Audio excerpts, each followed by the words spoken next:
Sincèrement, la plupart, je pense qu'ils sont encore dans les maisons.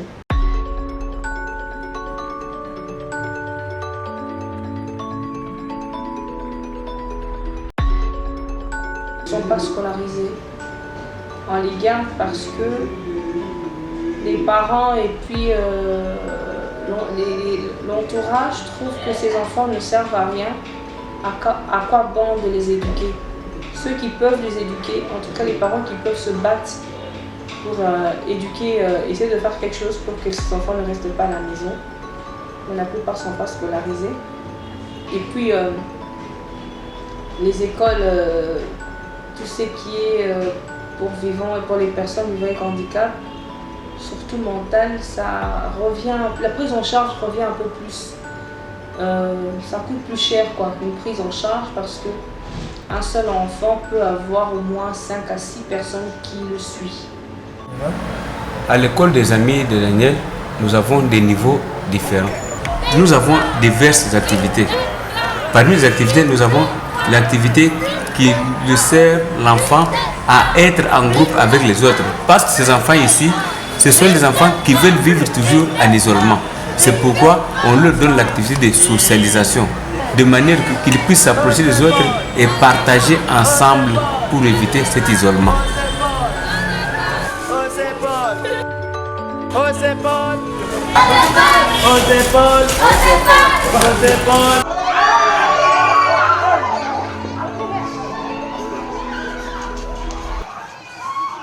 Oui. Nous la photo. Oui, je prends déjà la photo.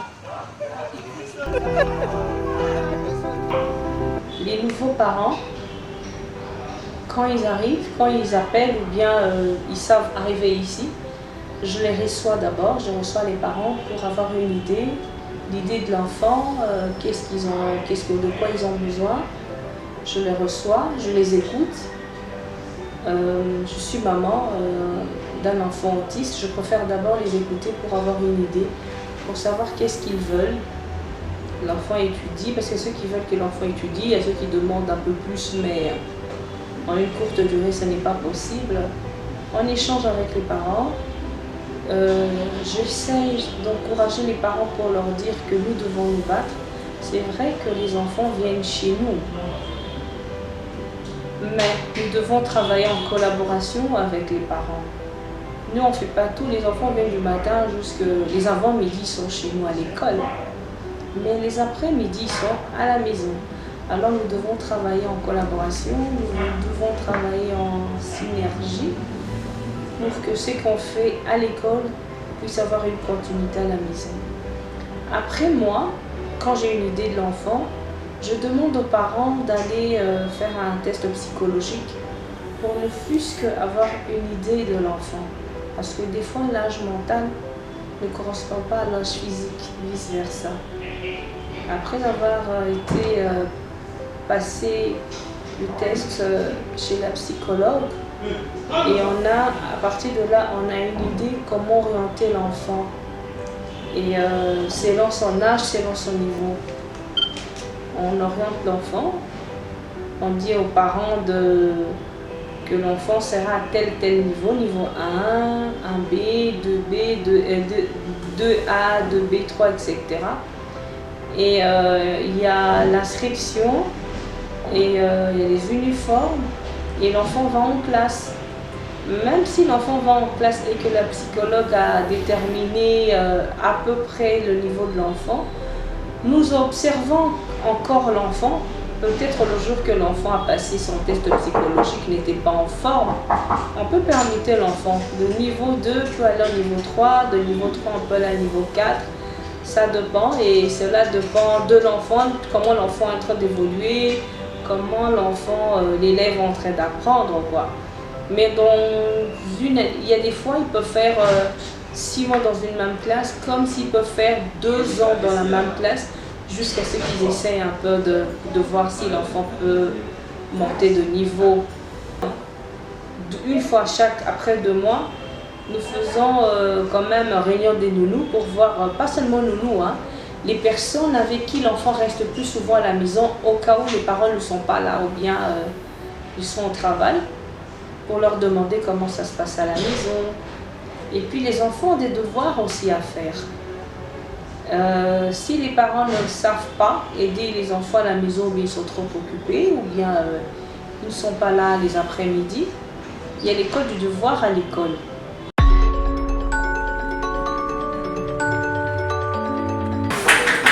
Et puis A.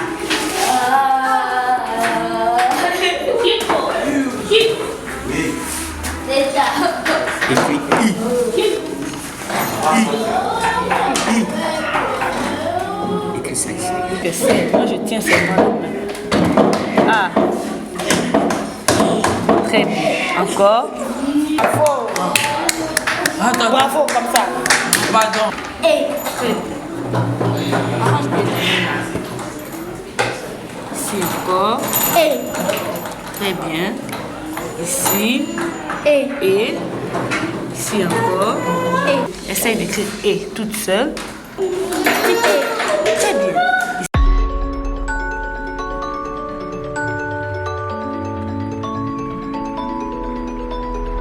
Dans l'observation des bouliers compteurs, tel que j'observe là-bas, je vois premièrement une leçon centrée sur l'étude des couleurs. De deux, je vois aussi la leçon que nous appelons numération.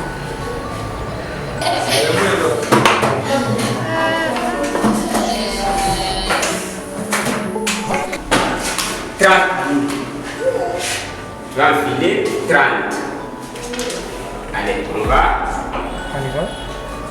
Quand il s'agit de l'enfilage des perles, Ça se combien? l'enfilage des perles, nous avons les deux termes psychologiques qui se pointent. Allez, Le on va. premier terme, c'est quoi? C'est la Vite. concentration. Et ça vite. Deuxième terme, Travail. c'est l'attention que nous appelons retour au calme. L'enfant doit se calmer. Quand il est en train d'enfiler les perles, il se calme. Il n'a pas encore ce que nous appelons en d'autres termes hyperactivité ou bien l'instabilité. Il est calme, il est en train d'enfiler, il a l'attention et la concentration. Il faut encore une chose, observer cet enfant. Quand il enfile, il y a ce que nous appelons en d'autres termes le temps limité. Est-ce qu'il enfile dans 2 minutes ou bien dans 3 minutes? Si c'est dans 3 minutes, il a enfilé combien de perles? Nous allons passer maintenant à l'identification ou bien le choix. Je peux faire passer l'enfant devant, va sur la table, j'ai placé les 26 lettres. Choisis pour moi la lettre F. Pourquoi j'envoie l'enfant pour choisir la lettre F? C'est pour se rendre compte que ma leçon donnée, l'enfant avait bel et bien compris. Voilà, cherche-moi la lettre O. Où on va mettre? Les tout petits, quand ils arrivent, premièrement, la plupart des petits sont actifs. Ils sont actifs, ils sont hyperactifs. Qu'est-ce qui se passe? On les apprend à essayer de rester calme. Petit à petit, si l'enfant ne sait pas se mettre pendant peut-être 5 secondes, on peut arriver à le faire asseoir 5 secondes, 10 secondes, 15, jusqu'à ce que l'enfant peut faire 5 à 10 minutes. Au début, c'est vrai que ce n'est pas facile, c'est un nouveau milieu, des nouvelles têtes qu'il ne connaît pas, l'enfant est un peu agité. Mais en tout cas, croyez-nous, après quelques temps, l'enfant s'assagit, l'enfant devient sage, l'enfant devient calme et il essaie de suivre le cours.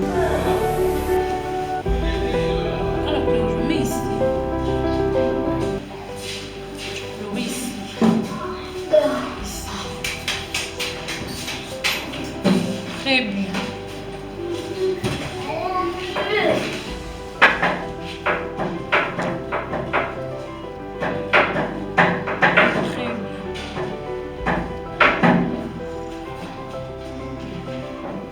Il faut que ça devienne rouge. Il faut que ces cœurs deviennent rouges. Très bien. Et là aussi.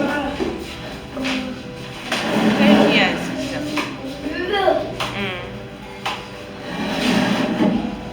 Maintenant, tu prends la couleur jaune. Prends la couleur jaune. Ça met à côté en branche jaune. Très bien.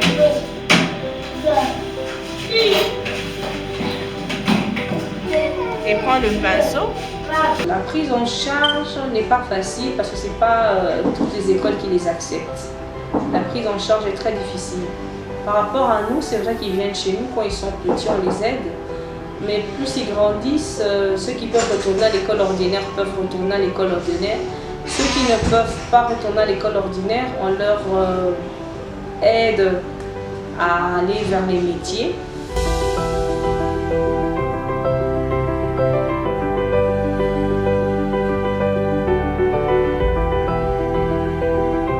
Dans cette école, les amis de Daniel, notre première position est de choisir les enfants dont les aptitudes s'orientent vers la coupe et couture. Si ces aptitudes s'orientent vers la coupe et couture, nous allons apprendre à ces enfants, 1. à couper, 2. à prendre les mesures, à leur montrer comment coudre les habits. Que ces enfants un jour soient autonomes dans leur maison, ils peuvent aussi faire ça. Nous encadrons les enfants.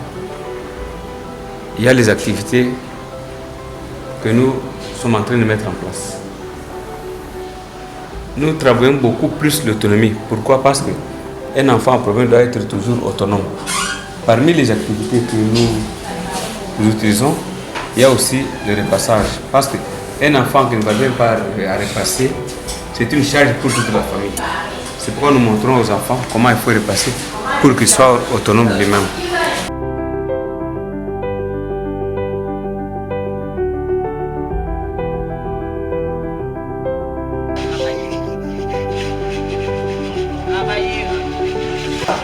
Ils ont besoin d'être scolarisés. Ils ont besoin d'être encadrés. Ils ont besoin d'être formés. On ne peut pas les laisser comme ça dans les maisons. Ce sont quand même des êtres humains. Nous devons apporter un plus. Nous devons faire sortir quelque chose de bon chez nos enfants spéciaux.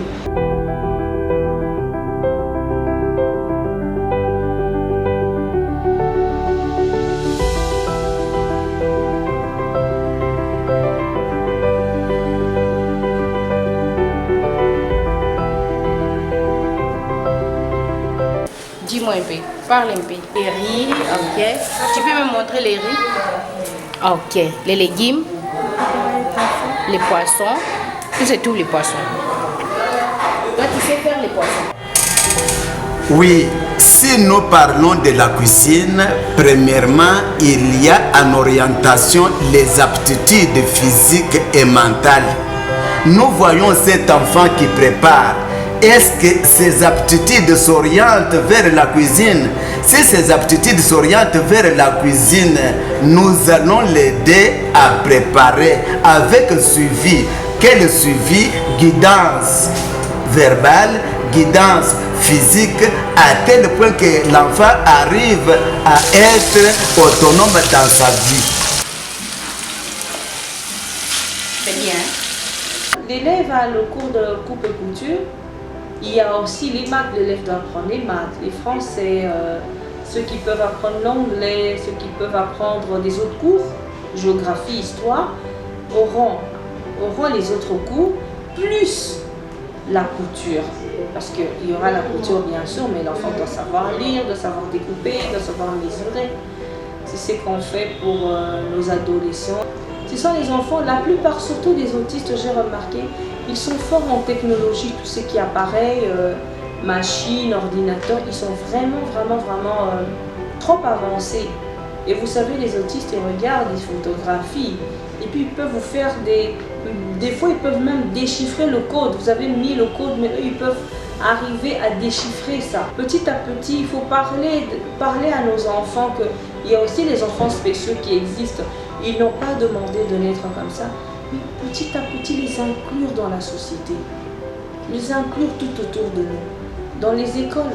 Les enfants spéciaux, sincèrement, si un enfant ordinaire vient vers eux, Ils les accueillent facilement, mais faites le contraire. Ils ont peur, ils paniquent, il y a des questions, parce qu'ils ne connaissent pas comment les gérer.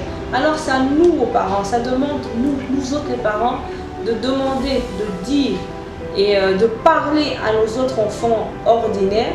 Il y a aussi des enfants spéciaux qui existent. Vous devez les aimer. Voilà, ça c'est pour la toute première fois, c'est ce que on m'a donné. Voilà, tout début, on appelle ça c'est le cas de Kin Award. J'ai reçu ça. La femme, le travail que je fais, hein, surtout pour les amis de Daniel là. Puis j'ai un diplôme de mérite. C'était en 2018. Les amis de Daniel est retenu comme meilleure école de la ville de Kinshasa dans le secteur d'enseignement spécialisé.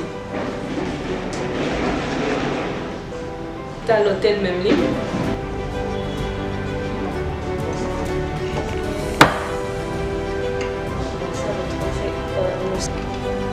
Le Sun Award, 4e édition. Une fille, quand tu lis, il faut se battre et ça nous encourage à aller de l'avant.